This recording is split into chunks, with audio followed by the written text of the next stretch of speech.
Isa sa mga Filipino basketball players na naglalaro overseas na gumagawa ng ingay lately ay si Carl Tamayo na dating naglaro para sa UP and currently part siya ng Gilas team, Gilas Pool, na we'll talk about later about Gilas Pilipinas. So back to Carl Tamayo kasi lately nagkaroon siya ng 2-game stretch kung saan nag-average siya ng 34 points, 7.5 rebounds and 2 assists per game para sa LG Sakers ng KBL sa Korea. And sa 2-game stretch na yon, he actually shot the ball really well.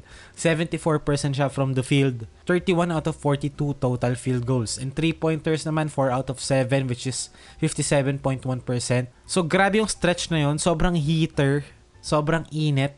He scored a total of 68 points in 2 games. Grabing level ng basketball yon. And sa buong season though, not bad. No? He's averaged 15 points, 6.3 rebounds, and 2.4 assists per game as of recording this video. And actually, hindi nga not bad good numbers yun Pero sa totoo lang, numbers aside, ang gusto ko talagang pag-usapan sa video na to ay paano niya nakuha yung 68 points na yun sa dalawang laro na stretch na yun.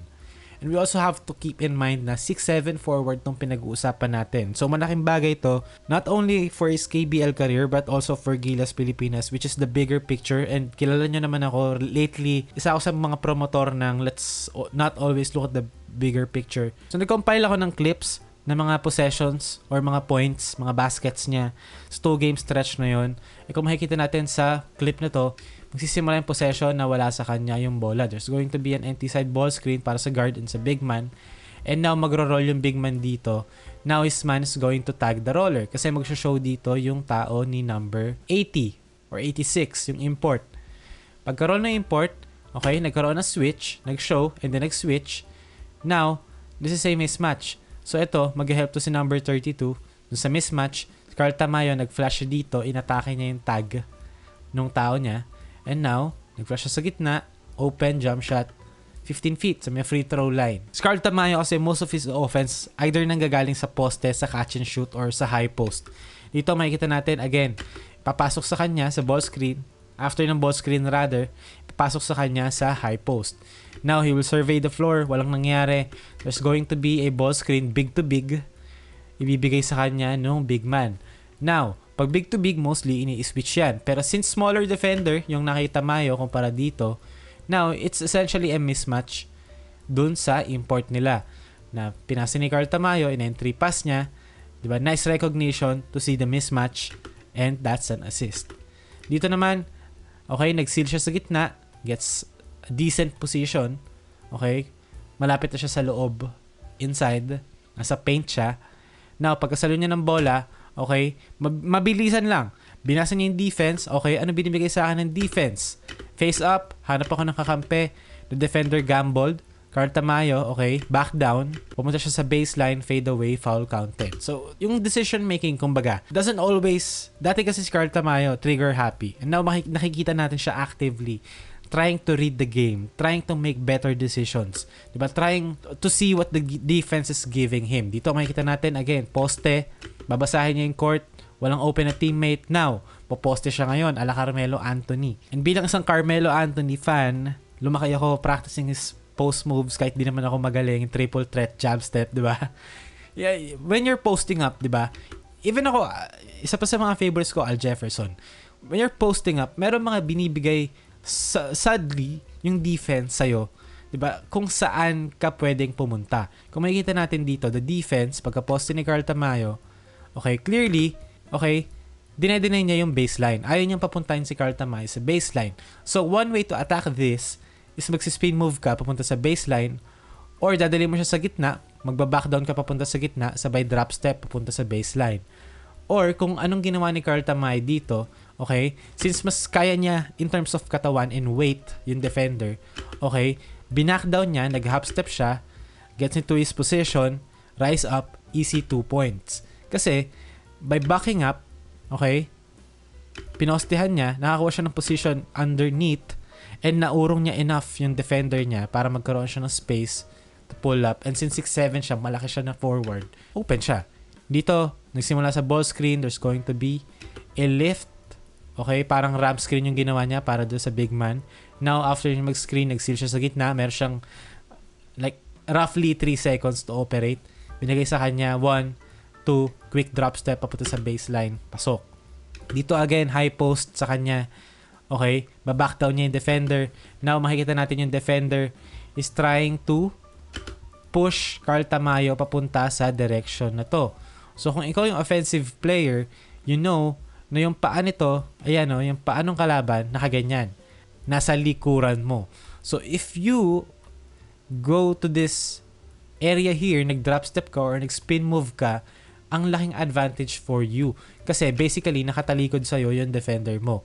So, ang ginawa ni Carl Tamayo, nag-post fade siya sa shoulder na yon, and now, makikita natin yung defender out of position kasi inopen niya yung hips niya.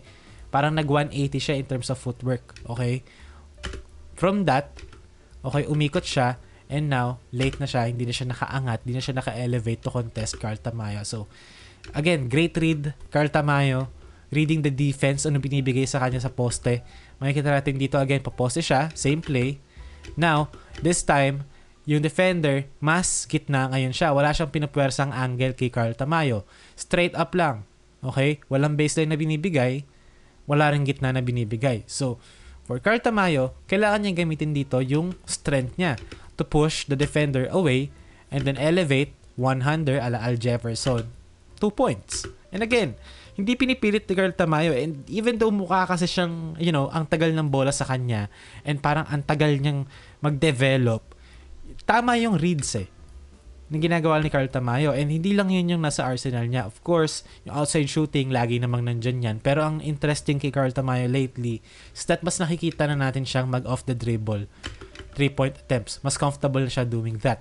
And ang laking bagay nun, dito, nakuha niya sa wing. Okay, magkakaroon ng rip. Merong screen dito for Carl Tamayo papunta sa basket. Makikita siya ng big man. And good patience. Okay, hinalat niya yung tamang panahon to rise up underneath the basket. 2 points. And again, off ball, Carl Tamayo. There's going to be a split action for Carl Tamayo. Magpa-flash siya rito sa may wing, off ball, movement, 3-pointer. And again, comfortable siya to take those shots. It's really nice kasi ang gandang contrast ginawa niya pa yung Justin Brownlee celebration. It's really nice to see him, you know, succeed or thrive underneath sa poste, whether it's low post or high post. And it's also nice to see him being effective without the ball. Kasi realistically, pagdating sa Gilas Pilipinas, hindi naman yan, kumbaga hindi naman siya itatrato as Justin Brownlee na, oh, sa'yo na bola. Yes, there's going to be moments kung saan malalagay sa situation kung saan kailangan niyang gumawa ng play with the ball in his hands. Pero it's really nice to see someone or a Filipino player na eligible for Gilas Pilipinas, 6'7", okay, and can create shots ng ganitong level. And I'm not saying na create like, you know, tough shot maker, ibig sabihin tumitake ng bad shots. No, tough shot maker kasi kaya niya mag-create ng baskets sa mga unlikely, you know, situations. Like kumare, like Carmelo Anthony, Kobe, yung mga ganong tipo ng player na yes, pwede mo kong argue na bad shot taker sila, pero most of the time, they're creating shots. Hindi sobrang reliant to system and the play is actually working. And for Carl Tamayo, malaking asset rin for him yun. Yung part ng game niya na sobrang versatile and sobrang deep ng bag niya as a scorer na madadala niya yan kahit saan. Kung sa Korea nga gumagana, diba? Ano pa kaya? Sa other leagues. Yes, other leagues are more competitive pero still for you to, you know, make 15 out of 15 2-point shots and average 34 points in a 2-game span. Grabing level of talent meron ka.